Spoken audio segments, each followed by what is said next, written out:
पूरे ज़िले के अंदर शुरू किया गया है कि जहाँ पे जो हमारे पब्लिक प्लेसेस हैं, चाहे वो बस स्टैंड्स हैं, चाहे वो मार्केट प्लेसेस हैं, चाहे वो टेम्पल्स हैं, जहाँ पे लोग मास्क नहीं पहन रहे हैं, तो उनको एक तो मास्क पहनने के लिए प्रेरित किया जा रहा है, उनको मास्क वितरित किए जा रहे हैं और साथ ही साथ उनकी भी सैम्पलिंग की जा रही है।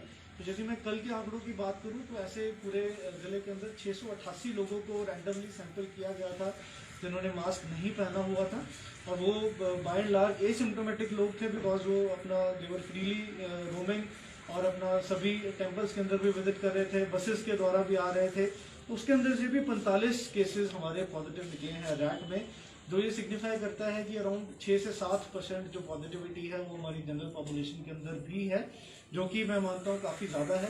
तो सभी को जो कोविड अप्रोप्रिएट बिहेवियर है, चाहे वो मास्क का प्रयोग हो, चाहे वो सोशल डिस्टेंसिंग हो, चाहे वो हैंड हाइजीन हो, इसका एहतियात बरतने की बहुत आवश्यकता है। क्योंकि जो पॉजिटिविटी रेट जनरल पॉपुलेशन की अगर हम बात करते हैं तो बहुत ज़्यादा चिंताजनक है। 6 से 7% हर 100 आदमी में से 6 आदमी पॉजिटिव हैं और किसी को नहीं पता कि वो पॉजिटिव है, तो जो संक्रमण फैलाने का खतरा रहता है वो बहुत ज़्यादा रहता है।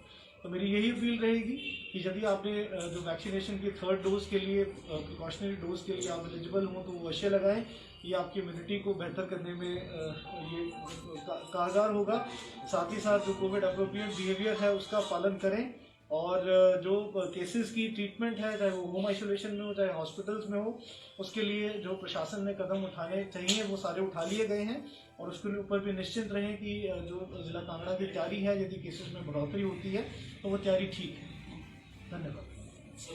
बाजारों के अलावा अगर जो सिंगल शॉप्स होती हैं सभी के लिए आदेश रहेंगे किस तरह से? देखिए, जो सिंगल शॉप्स हैं उनके लिए भी 7 बजे के आदेश हैं और सिर्फ एग्जाम्पशंस केमिस्ट शॉप और जो हमारे इटरीज हैं उनकी एग्जाम्पशन की। रविवार के लिए क्लोजिंग डे रहेगा, जैसे हमारे सारे बंद रहते हैं मार्केट, वैसे रविवार को बंद। अलग अलग देश में अलग अलग जगह मार्केट जो वो बाजार बंद रखने का प्रावधान जो किया गया होता है जी सेम डे, ताकि एक अपना जो यदि हम बात करें तो जो मूवमेंट है वो एट लार्ज कम हो जाए संडे वाले दिन और हम चेन को ब्रेक करने में थोड़ा सा सक्सीड है। इस दौरान परिवहन व्यवस्था बंद रहेगी पूरी तरह से, सरकारी हो चाहे प्राइवेट? नहीं, परिवहन व्यवस्था पे कोई भी इस समय रोक नहीं है, वो चलती रहेगी। सर, आउटडोर में अगर बात कही जा रही है कि आउटडोर में 300 लोग आएंगे तो उससे सर कहीं ना कहीं संकट हो जाएगा, क्योंकि शादियों भी ऑलरेडी सीजन है ही शादियों का, तो 300 लोग आ जाएंगे तो फिर तो गैदरिंग होगी। देखिए, ये जो गाइडलाइंस हैं आपको भी पता है स्टेट गवर्नमेंट द्वारा दी गई हैं और स्टेट गवर्नमेंट से आज भी माननीय मुख्यमंत्री महोदय ने इसमें वीडियो कॉन्फ्रेंस ली है और ये इवॉल्विंग गाइडलाइंस है। जैसे जैसे सिचुएशन आएगी वैसे वैसे जो रिस्ट्रिक्शंस हैं और उनको सख्त भी किया जा सकता है। अगर सिचुएशन अंडर कंट्रोल होती है और इन गाइडलाइंस को थोड़ा सा रिलैक्स भी किया जा सकता है। तो ये नहीं है कि अगर आज हम 300 की बात कर रहे हैं तो अगले 3-4 दिनों के अंदर केसेस बढ़ते हैं तो ये आंकड़ा 300 ही रहेगा। सर, मास्क को लेकर स्ट्रिक्टनेस प्रशासन की तरफ से बड़ी कम दिख रही है, इसको लेकर क्या आपके? देखिए, मास्क को लेकर सबसे पहले तो हम लोग रेगुलरली अपील कर रहे हैं, चाहे आपके माध्यम से कर रहे हैं, चाहे सोशल मीडिया के माध्यम से कर रहे हैं। तो इसमें सबसे पहले तो अगर हम मास्क खुद पहनेंगे तो हमारा बचाव रहेगा और दूसरी चीज़ अगर आपने कही तो इसके अंदर 2 तरह से हम लोग डिस्ट्रिक्ट के अंदर कर रहे हैं। एक तो चलानिंग भी जोर दिया गया है और पिछले भी कल अगर मैं बात करूं तो 100 से ऊपर चलान ऐसे लोगों के किए गए हैं जिन्होंने मास्क नहीं पहना हुआ था। और एक ऐसे विशेष अभियान, जैसे कि मैंने बताया कि जो हमारे सार्वजनिक स्थान है या जहाँ पे लोग नहीं मास्क पहन रहे हैं वहाँ पे विशेष अभियानों के माध्यम से उनके लोगों की टेस्टिंग हम लोग कर रहे हैं, क्योंकि चलानिंग से भी थोड़ा सा ऐसा एक रोष पैदा होता है। तो उन लोगों की टेस्टिंग करें, उनको मास्क पहनने के लिए प्रोत्साहित करें और मास्क वितरित भी करें। सर, बढ़ते मामलों को लेकर धर्मशाला कोविड केयर सेंटर दोबारा से शुरू हो सकता है? देखिए, जैसे मैंने आपको पहले बताया कि इस बार हमने पूरे ज़िले को 3 जोन्स में बांटा है और हर जोन में इस समय हमारा जोन 1 जो नूरपुर वाला इलाका है उसके अंदर सिविल हॉस्पिटल नूरपुर एक्टिव है एज अ कोविड फैसिलिटी। हमारा जो जोन 2 है, मिडिल जोन है, वहाँ पे टांडा इस समय एक्टिव है और जो हमारा जोन 3 है उसके अंदर परौर हमारा इस समय एक्टिव है। और हमने हर जोन के अंदर और हॉस्पिटल आइडेंटिफाई किए, जैसे जोन 1 के अंदर हमारा जो सिविल हॉस्पिटल देहरा इस बार एक्टिवेट करेंगे, यदि केसेस बढ़ते हैं सिविल हॉस्पिटल ज्वाली एक्टिवेट करेंगे। सिविल हॉस्पिटल इंदौरा के अंदर भी हम एक मेकशिफ्ट फैसिलिटी टोटली CSR के माध्यम से कर रहे हैं, वहाँ पे कंटेनर बेस्ड सिस्टम कर रहे हैं। कंटेनर्स भी विशाखापट्टनम में हमें प्राप्त हो चुके हैं और उनको जल्दी ही यहाँ पे शिफ्ट किया जा रहा है। इसी प्रकार जो जोन 2 है इसमें हमारा जोनल हॉस्पिटल धर्मशाला है। जोन 3 के अंदर हमारा जो CH पालमपुर है उसके 2 फ्लोर्स अगले 2 से 3 दिन के अंदर एक्टिवेट हो जाएंगे। उसके अंदर ऑक्सीजन जो 100 बेड्स की सुविधा इस बार हमने क्रिएट की है। इसके अतिरिक्त हमारा पपरोला की फैसिलिटी है। तो हमारा ये जो प्लान है इस बार बड़ा ही साइंटिफिक और डिसेंट्रलाइज प्लान रहेगा। जहाँ जहाँ आवश्यकता पड़ेगी वहाँ वहाँ अपना जो हॉस्पिटल है उनको एक्टिवेट किया। सर अभी स्थिति क्या है? जो लोग बीमार हो रहे हैं, कोविड से संक्रमित हो रहे हैं, उनकी स्थिति क्या है? हॉस्पिटल में है ज्यादातर लोग या घरों में? देखिए, जैसे मैंने पहले बताया, इस समय हमारे जिले में 982 एक्टिव केसेस हैं, जिसके अंदर सिर्फ 7 केसेस ऐसे हैं जो अपना जो हॉस्पिटल के अंदर है, और एक जो हमारी प्रिकॉशंस हैं वो बरतने की बहुत आवश्यकता है, ताकि क्योंकि इस बार कहा जा रहा है क्योंकि ये वेव जो है, ये जो वेरिएंट है, ये 3 गुना ज़्यादा इन्फेक्शियस है अगर हम बात करें पिछले वेरिएंट्स के मुकाबले। तो जो एक्टिव केसेस हैं उनका नंबर ज़्यादा होने की आशंका है, तो इसलिए हॉस्पिटल्स पे भी लोड आने वाले दिनों में बढ़ सकता है। सर, दूसरी लहर में ICU बेड की काफी कमी देखने को मिली थी, तो क्या तीसरी लहर को लेकर ICU बेड की भी डिमांड की गई है? क्योंकि अभी तक जानकारी के अनुसार 60 ही ICU बेड्स हैं जो कांगड़ा जिला में उपलब्ध है। देखिए, इसमें जो दूसरी लहर में आप बात कर रहे हैं उसमें ऑक्सीजन बेड्स की जो शॉर्टेज थी वो ज़्यादा थी रादर देन ICU बेड्स। और इस वेव की जो अभी तक की जो अभी तक देखने में आ रहा है, उस समय वेंटिलेटर्स पे नहीं जा रहे हैं पेशेंट, उनको माइल्ड या मॉडरेट ऑक्सीजन के बाद वो ठीक हो रहे हैं।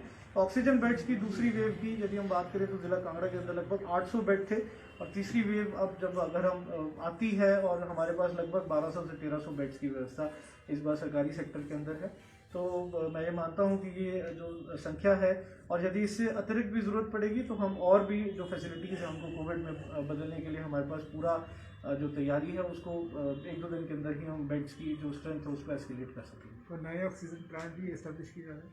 जी, नए ऑक्सीजन प्लांट हमारा जो PSA प्लांट नूरपुर है वो that is totally functional now. Dehra के अंदर जो हमारा ऑक्सीजन प्लांट है वहाँ पे भी अपना जो प्लांट है इंस्टॉल कर लिया गया है। वहाँ पे ट्रांसफार्मर का कार्य इस समय चल रहा है, वो हमने CSR के माध्यम से क्लब महिंद्रा से उसको डोनेट करवाया था। और जो हमारा ज्वाली के अंदर PSA प्लांट है वो HDFC के माध्यम से हमने डोनेट करवाया है। और हमारा पालमपुर का PSA प्लांट टोटली फंक्शनल है। जो पपरोला का PSA प्लांट है उसमें ऑक्सीजन जो प्रेशर डिप है उसकी समस्या आ रही है, और उसको लेके आज भी अपना जो टेक्निकल टीम है उसको कहा गया है विजिट करें। परंतु ये सारी जो फैसिलिटीज़ हैं ये सिलेंडर्स पे तो चलने के लिए पूर्ण रूप से तैयार ही हैं। और धर्मशाला के अंदर भी हमारा पहले 300 LPM का प्लांट था, जिसकी हमने अभी रिसेंटली उसकी ऑगमेंटेशन करके उसको 800 LPM का कर दिया है।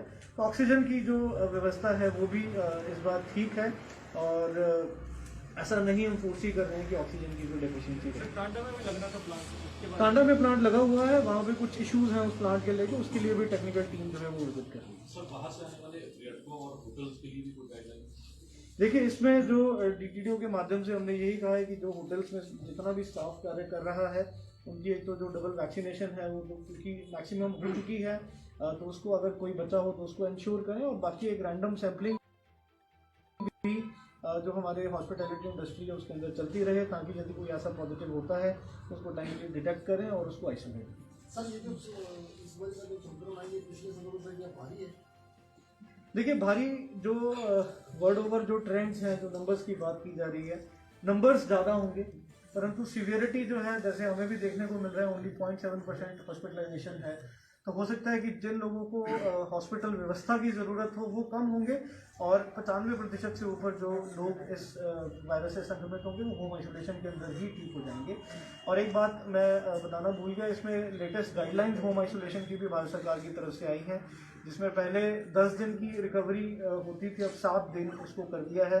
तो जब कोई पॉजिटिव आया है उसे 7 दिन के भीतर और लास्ट के 3 दिन के अंदर यदि उसको कोई सिम्टम्स नहीं होते हैं तो उसको रिकवर्ड माना जाता है और उसको कोई भी टेस्ट की आवश्यकता नहीं है। सर, डबल वैक्सीनेशन का क्या इम्पैक्ट रहेगा इसका? देखिए, डबल वैक्सीनेशन का जो शुरू से बात कही जा रही है कि जो इसमें सिवियरिटी है जो वायरस की, जो इन्फेक्शन की, और जो हॉस्पिटलाइजेशन के चांसेस हैं उसको जो डबल वैक्सीनेशन है वो कम करेगी।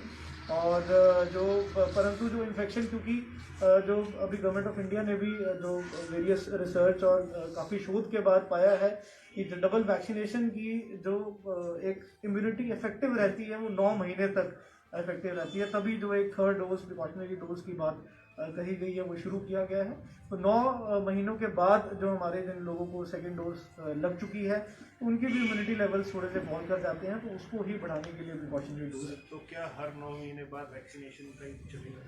देखिए ये तो अब कह पाना बहुत इस समय मुश्किल है, क्योंकि हर एपिडेमिक का अपना एक एवोल्यूशन होता है और जिस प्रकार से वायरस बिहेव कर रहा है वो बहुत ही अनप्रिडिक्टेबल है।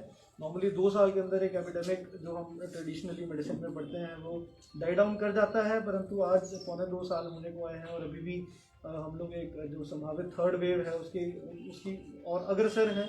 तो इस समय प्रिडिक्ट करना कि हर 9 महीने के बाद वैक्सीन लगनी है कि नहीं लगनी, ये इस समय थोड़ा सा कठिन है। सर ट्रैवलिंग में तो 50% ऑक्यूपेंसी को जारी किया गया सर। नहीं, अभी कोई ऐसे आदेश एड की तरफ से नहीं। सर मकर संक्रांति पर क्या कार्यक्रम देगा कांगड़ा? मकर संक्रांति पे जी हमारा जो जितने भी हमने डिस्ट्रिक्ट लेवल फेयर्स हैं, चाहे जितने भी कॉन्ग्रीगेशन हैं, उन सब पे रोक लगा दी है। सभी एसडीएम्स को निर्देश दे दिए गए हैं कि कोई ऐसी लार्ज कॉन्ग्रीगेशन है उनको नहीं होना चाहिए। तो ये रहेंगे आगामी। So what is the status of Omicron cases? Omicron का देखिए इसमें जब ये आप क्योंकि जो नंबर ऑफ केसेस बढ़ रहे हैं और जिस स्पीड के साथ केसेस बढ़ रहे हैं, तो ये वेव प्राइमरीली ओमिक्रॉन वेव ही है। और गवर्नमेंट ऑफ इंडिया ने भी जो हम सैंपल्स भेज रहे थे जिनोमिक सीक्वेंसिंग के लिए, उसको लेना बंद कर दिया है कि अब जो जिनोमिक सीक्वेंसेस हैं ओमिक्रॉन वर्सेस डेल्टा उसकी कोई आवश्यकता नहीं है। और क्योंकि जो ये प्राइमरीली कोई भी वेरिएंट हो उसका जो ट्रीटमेंट है और जो कंटेनमेंट है उसके प्रिंसिपल उसके सिद्धांत सेम है। तो इस समय डिस्टिंक्शन करने की कितने केसेस ओमिक्रॉन की वजह से ये कह पाना मुश्किल है।